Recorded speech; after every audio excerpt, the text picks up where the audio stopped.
بسم اللہ الرحمن الرحیم۔ السلام علیکم۔ آج کی ویڈیو کا ٹاپک حضرت ابراہیم علیہ السلام کے متعلق ہے۔ مفسرین کا بیان ہے کہ نمرود بن کنعان بڑا جابر بادشاہ تھا۔ سب سے پہلے اسی نے تاج شاہی اپنے سر پر رکھا۔ اس سے پہلے کسی بادشاہ نے تاج نہیں پہنا تھا۔ یہ لوگوں سے زبردستی اپنی پرستش کراتا تھا۔ کاہن اور نجومی اس کے دربار میں بکثرت اس کے مقرب تھے۔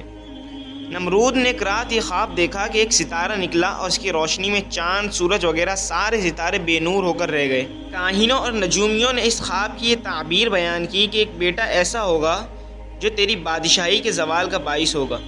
یہ سن کر نمرود بے حد پریشان ہو گیا اور اس نے یہ حکم دیا کہ میرے شہر میں جو بچہ پیدا ہو وہ قتل کر دیا جائے اور مرد عورتوں سے جدا رہے۔ چنانچہ ہزاروں بچے قتل کر دیے گئے، مگر تقدیرات الہیہ کو کون ٹال سکتا ہے۔ اسی دوران حضرت ابراہیم علیہ السلام پیدا ہو گئے اور بادشاہ کے خوف سے ان کی والدہ نے شہر سے دور پہاڑ کے ایک غار میں ان کو چھپا دیا۔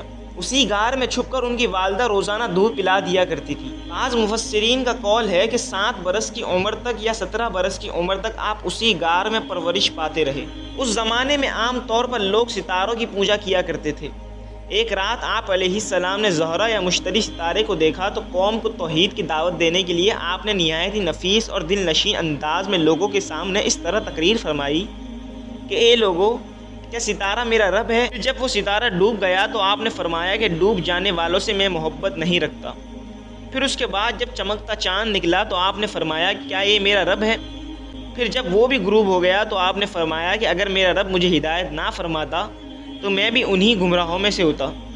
پھر جب چمکتے دمکتے سورج کو دیکھا تو آپ نے فرمایا یہ تو ان سب سے بڑا ہے، کیا یہ میرا رب ہے؟ پھر جب یہ بھی غروب ہو گیا تو آپ نے فرمایا کہ اے میری قوم، میں ان تمام چیزوں سے بیزار ہوں جن کو تم لوگ خدا کا شریک ٹھہراتے ہو، اور میں نے اپنی ہستی کو اس ذات کی طرف متوجہ کر لیا جس نے آسمان اور زمینوں کو پیدا فرمایا ہے۔ بس میں صرف اسی ذات کا عابد اور پجاری بن گیا ہوں اور میں شرک کرنے والوں میں سے نہیں ہوں۔ پھر ان کی قوم ان سے جھگڑا کرنے لگی تو آپ نے فرمایا کہ تم لوگ مجھ سے خدا کے بارے میں جھگڑتے ہو۔ اس خدا نے تو مجھے ہدایت دی ہے اور میں تمہارے جھوٹے معبودوں سے بالکل نہیں ڈرتا۔ سن لو بغیر میرے رب کے حکم کہ تم لوگ اور تمہارے دیوتا میرا کچھ بھی نہیں بگاڑ سکتے۔ میرا رب ہر چیز کو جانتا ہے، کیا تم لوگ میری نصیحت کو نہیں مانو گے؟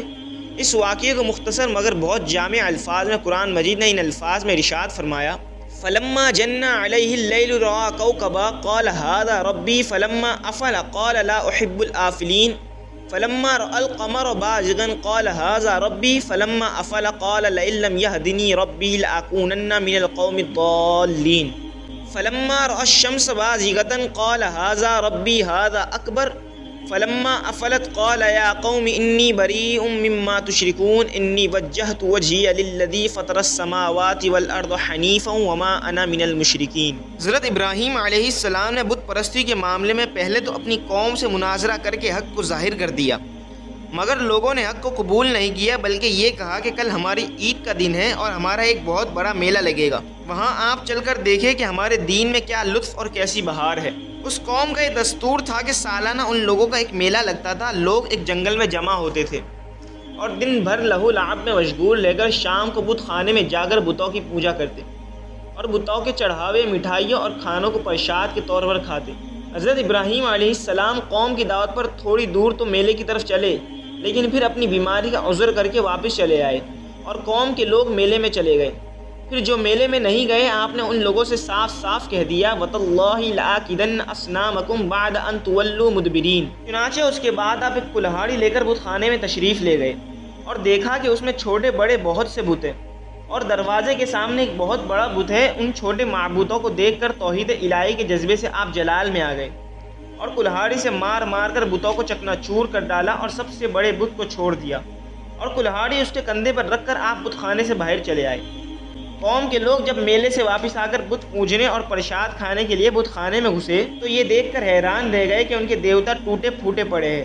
ایک دم سب بوکھلا گئے اور شور مچا کر چلانے لگے، من فعل هذا بآلهتنا انه لمن الظالمین، کہ کس نے ہمارے خداؤں کے ساتھ یہ کام کیا، بے شک وہ ظالم ہے۔ تو کچھ لوگوں نے کہا کہ ہم نے ایک جوان کو جس کا نام ابراہیم ہے اس کی زبان سے ان بتوں کو برا بھلا کہتے ہوئے سنا ہے۔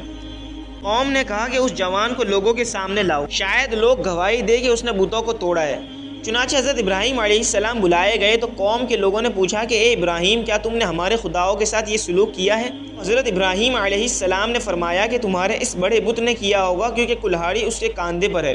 آخر تم لوگ اپنے ان ٹوٹے پھوٹے خداؤں سے کیوں نہیں پوچھتے کہ کس نے تمہیں توڑا ہے؟ اگر یہ بت بول سکتے ہو تو تم انہی سے پوچھ لو، وہ خود بتا دیں گے کہ کس نے انہیں توڑا ہے۔ قوم نے سر جھکا کر کہا کہ اے ابراہیم، ہم ان خداؤں سے کیا اور کیسے پوچھے؟ آپ تو جانتے ہیں کہ یہ بت بول نہیں سکتے۔ یہ سن کر حضرت ابراہیم علیہ السلام نے جلال میں تڑپ کر فرمایا، قال افتعبدون من دون اللہ ما لا ينفعکم شیئا ولا یضرکم اف لکم ولما تعبدون من دون اللہ افلا تعقلون۔ آپ کی اس حق گوئی کا نعرہ سن کر قوم نے کوئی جواب نہیں دیا، بلکہ شور مچایا اور چلا چلا کر بت پرستوں کو بلایا۔ حرقوہ وانصروا آلہتکم ان کنتم فاعلین۔ چنانچہ ظالموں نے اتنا لمبا چوڑا آگ کا الاؤ جلایا کہ اس آگ کے شعلے اتنے بلند ہو رہے تھے کہ اس کے اوپر سے کوئی پرندہ بھی اڑ کر نہیں جا سکتا تھا۔ پھر آپ کو ننگے بدن کر کے ان کے ظلم و ستم کے مجسموں نے ایک گھوپن کے ذریعے اس آگ میں پھینک دیا، اور اپنے اس خیال میں مگن تھے کہ حضرت ابراہیم علیہ السلام جل کر راکھ ہو گئے ہوں گے۔ مگر احکم الحاکمین کا فرمان اس آگ کے لیے یہ صادر ہو گیا کہ قلنا یا نار کونی بردا وسلاما علی ابراہیم، کہ ہم نے فرمایا کہ اے آگ ہو جا ٹھنڈی اور سلامتی ابراہیم پر۔ چنانچہ نتیجہ یہ ہوا کہ جس کو قرآن نے اپنے قاہرانہ لہجے میں ارشاد فرمایا کہ وَأَرَادُوا بِهِ كَيْدًا فَجَعَلْنَاهُمُ الْأَخْسَرِينَ، آگ بجھ گئی اور حضرت ابراہیم علیہ السلام زندہ اور سلامت رہ کر نکل آئے۔ روایت ہے کہ جب نمرود نے اپنی ساری قوم کے روبرو حضرت ابراہیم علیہ السلام کو آگ میں پھینک دیا تو زمین و آسمان کی تمام مخلوقات چیخ مار مار کر بارگاہ خداوندی میں عرض کرنے لگی کہ خداوند، تیرے خلیل آگ میں ڈالے جا رہے اور ان کے سوا زمین میں کوئی اور انسان تیری توحید کا علم بردار نہیں ہے، لہذا تو ہمیں اجازت دے کہ ہم ان کی امداد و نصرت کریں۔ تو اللہ تعالیٰ نے فرمایا کہ ابراہیم میرے خلیل ہے اور میں ان کا معبود ہوں، تو اگر حضرت ابراہیم تم سبھوں سے فریاد کر کے مدد طلب کرے تو میری اجازت ہے کہ سب ان کی مدد کرو، اور اگر وہ میرے سوا کسی اور سے کوئی مدد طلب نہ کرے تو تم سب سن لو کہ میں ان کا دوست اور حامی و مددگار ہوں، لہذا تم اب ان کا معاملہ میرے اوپر چھوڑ دو۔ اس کے بعد آپ کے پاس پانی کا فرشتہ آیا اور کہا کہ اگر آپ فرمائے تو میں پانی برسا کر اس آگ کو بجھا دوں۔ پھر ہوا کا فرشتہ حاضر ہوا اور اس نے کہا کہ اگر آپ کا حکم ہو تو میں زبردست آندھی چلا کر اس آگ کو اڑا دوں۔ تو آپ نے ان دونوں فرشتوں سے فرمایا کہ مجھے تم لوگوں کی کوئی ضرورت نہیں، مجھ کو میرا اللہ کافی ہے اور وہی میرا بہترین کارساز ہے، وہی جب چاہے گا اور جس طرح اس کی مرضی ہوگی میری مدد فرمائے گا۔ ایک روایت میں یہ بھی ہے کہ جب کافروں نے آپ کو آگ میں ڈالا تو آپ نے اس وقت یہ دعا پڑھی، لا الہ الا انت سبحانک لک الحمد ولک الملک لا شریک لک۔ اور جب آپ آگ کے شعلوں میں داخل ہو گئے تو حضرت جبرائیل علیہ السلام تشریف لائے اور کہا کہ اے خلیل اللہ، کیا آپ کو کوئی حاجت ہے؟ تو آپ نے فرمایا کہ تم سے کوئی حاجت نہیں۔ تو حضرت جبرائیل علیہ السلام نے کہا کہ پھر خدا ہی سے اپنی حاجت عرض کیجیے۔ تو آپ نے جواب دیا کہ وہ میرے حال کو خوب جانتا ہے، لہذا مجھے اس سے سوال کرنے کی کوئی ضرورت ہی نہیں۔ اس وقت حضرت ابراہیم علیہ السلام کی عمر شریف 16 یا 20 برس کی تھی۔ بعض مفسرین کا قول ہے کہ 7 دنوں تک آپ آگ کے شعلے میں رہے، اور بعض نے یہ تحریر کیا ہے کہ 40 دن رہے، اور بعض کہتے ہیں کہ 50 دن تک آپ آگ میں رہے۔